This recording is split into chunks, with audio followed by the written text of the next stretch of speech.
the old wrinkled guy with a scraggly beard and long hair who looks unkempt and sits around on a sidewalk somewhere. But that's not the typical person that gets served. The biggest group of people that we serve are families, and of those, 45% are children. So it's just families who may be on social assistance, they may be working in low-paying jobs, they may be senior citizens who they just don't have the resources to pay the bills anymore, or to pay all the bills. And so one of the ways they deal with it is to come and get emergency food. Everybody says, it's all these men who have problems with alcohol and they end up on the street. That's who our homeless are.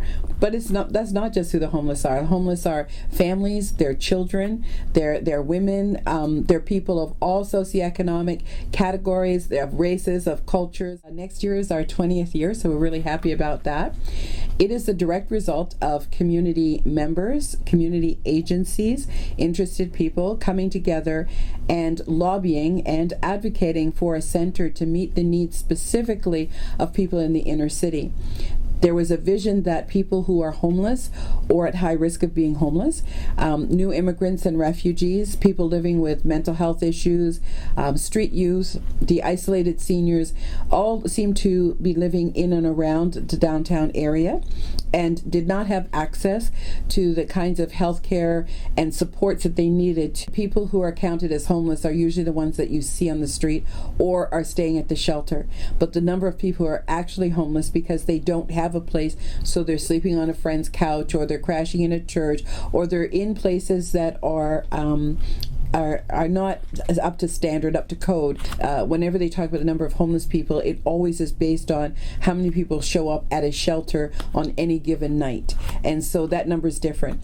For us, the issue of poverty is our litmus test. So we know that in Hamilton, nearly 20% of the people live in poverty. That out of a population of 500,000, that's 100,000 people. So if you had Cops Coliseum, you could fill it 5 times with the number of people who are living in poverty in this city. So that's overall. But here in this area of the downtown, of the inner city, there's the poverty rate just in our immediate neighborhoods is over 53%.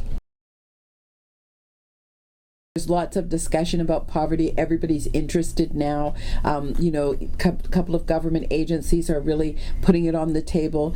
But to us, it seemed that the voices that we hear every day, the people that we see every day, the stories that we hear every day are not at those tables and are not being heard. Yes, one is invited here and there, but overall they're not being heard. So we started these community truth hearings based on the model known internationally around truth hearings, to put those voices forward. And we're listening to people. Their stories are as diverse as I've been telling you.